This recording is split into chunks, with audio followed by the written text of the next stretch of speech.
ఓం నమః శివాయ. ఓం నమో నారాయణాయ.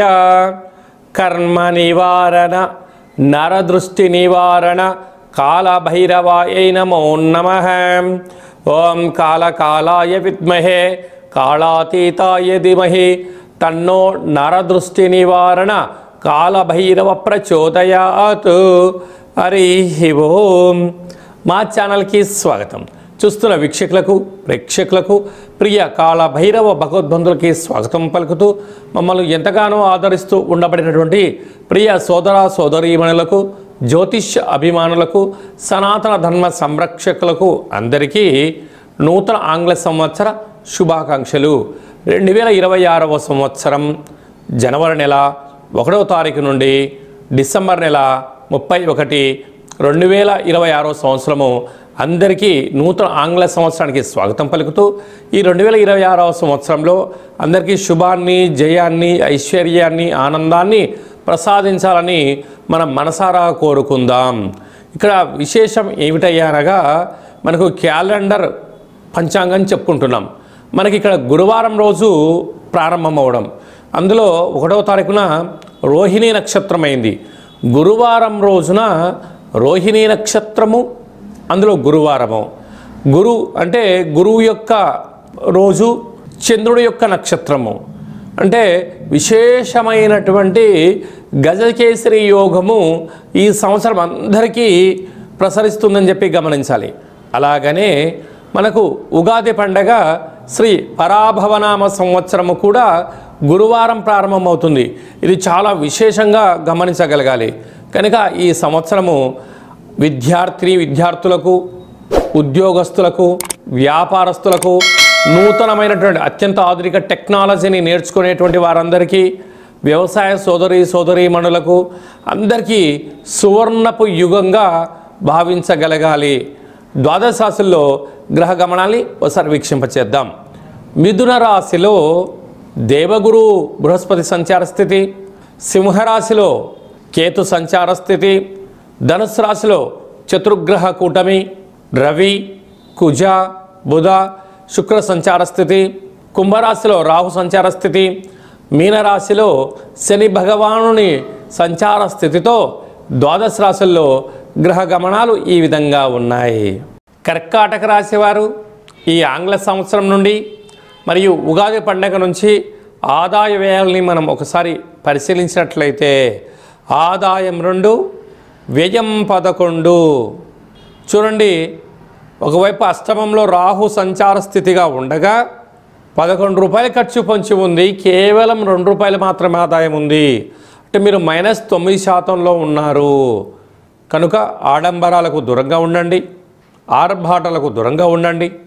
విందులని, వినోద యాత్రలని, అపోహలకు వెళ్ళారా సర్వము అప్పుల పాలయ్యే పరిస్థితి చాలా అధికంగా ఉంది.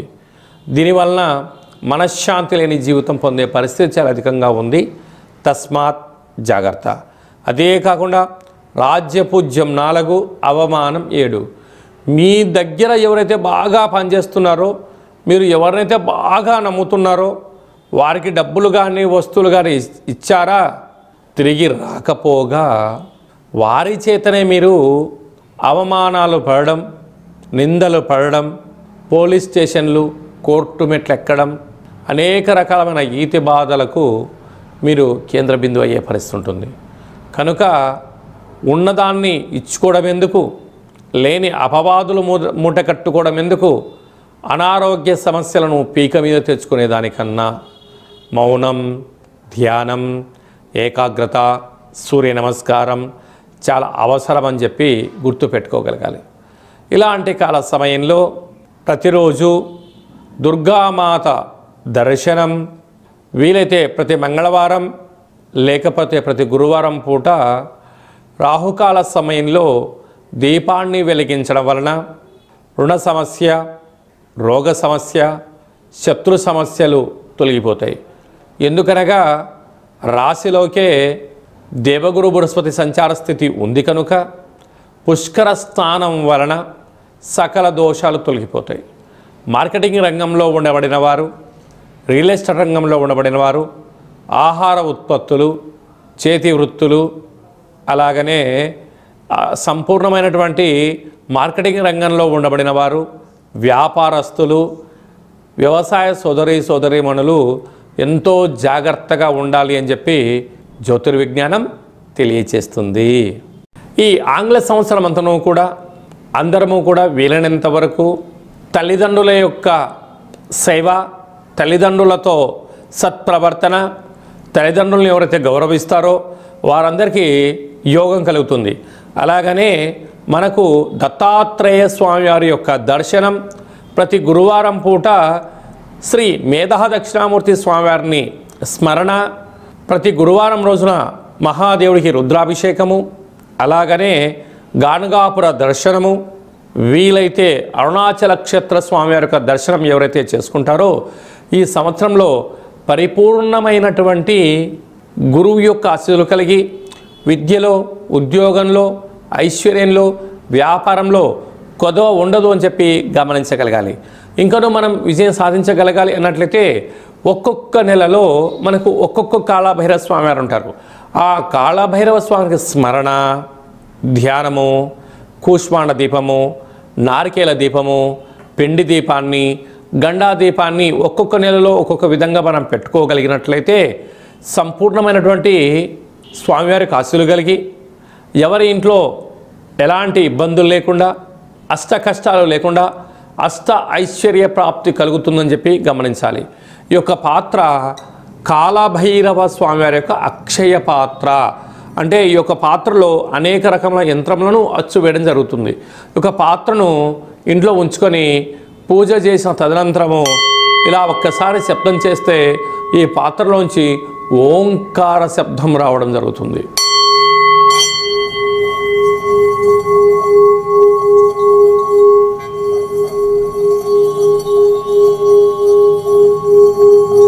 ఈ ఓంకార శబ్ద ధ్వనితం వలన మనిషి శరీరంలో ఉండబడినటువంటి చక్రాలు వికసింపచేయడం, ఆనందం కలగడం, దురదృష్టం దూరం కావడం, అదృష్టం అద్భుతమైన యోగం కలిగి మనకు అనుకున్న అన్ని పనులు విజయం సాధించడం జరుగుతుంది. కనుక ఈ అక్షయ పాత్రను 2026వ సంవత్సరంలో ఇంట్లో ఉంచుకుందాం. కాళభైరవ స్వామిని స్మరణ చేద్దాం. సకల అష్టకష్టాలకు స్వస్తి పలుకుదాం. అష్టైశ్వర్య స్వాగతం పలుకుదాం. అలాగనే మీ వ్యక్తిగత జాతకం తెలుసుకోవాలనుకుంటున్నారా? మీ యొక్క పేరు, పుట్టినటువంటి తేదీ, నెల, సంవత్సరం, పుట్టిన సమయం రాసి మీరు వాట్సాప్లో పంపించగలిగినట్లయితే 100 సంవత్సరముల జాతకాన్ని రాసి సవివరంగా సంపూర్ణంగా మీకు ఎక్స్ప్లెయిన్ అంటే ఉదాహరణగా చెప్పడం జరుగుతుంది. అలాగే మీరు పుట్టినప్పుడు గ్రహ గమనాలు ఎలా ఉన్నాయి, ప్రస్తుతం ఎలా ఉంటున్నాయి, రాబోయే కాలంలో ఎలా ఉంటున్నాయో తెలియజేయడం జరుగుతుంది.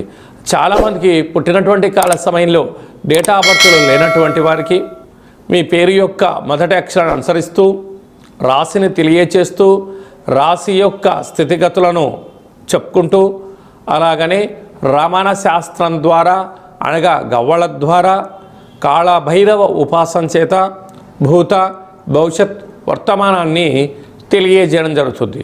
కనుక 2026వ సంవత్సరంలో మనకు ఉగాది పండగ దగ్గర నుంచి ఆదాయము, వ్యయము, రాజపూజ్యము, అవమాన కార్యక్రమాలను ఎలా నివారించుకోవాలి, ఐశ్వర్యాన్ని ఎలా పొందుకోవాలో ముందుగానే తెలుసుకుందాం. అపాయింట్మెంట్ తీసుకొని సంప్రదించగలరు. అందరికీ ఈ 2026వ సంవత్సరంలో శుభం, జయం, లాభం, ఐశ్వర్యం కలగాలని కోరుకుంటూ ఆశీర్వచనం. శతమానం భవతు శతాయ పురుష సతేంద్రియ ఆయుష్యేవేంద్రియే ప్రతిష్టతి. నూతన ఆంగ్ల సంవత్సరాంతం ఆయురారోగ్యం ఐశ్వర్యం దేహిమే కాళభైరవాయ నమః. హరి ఓం. ఈ వీడియో మీకు నచ్చినట్టయితే లైక్ చేయండి, షేర్ చేయండి. అందరికన్నా ముందుగా మా ఆధ్యాత్మిక వీడియోలు మీరు చూడాలనుకుంటున్నట్లయితే మా ఛానల్ని సబ్స్క్రైబ్ చేసుకోండి. అలాగనే గంట సింబల్ ప్రెస్ చేయండి. అలానే బటన్ కూడా తెలియచేయండి. భగవద్బంధులకు, మిత్రులకు ఈ ఆధ్యాత్మిక సమాచారం చేరవేసి హిందూ ధర్మాన్ని కాపాడండి.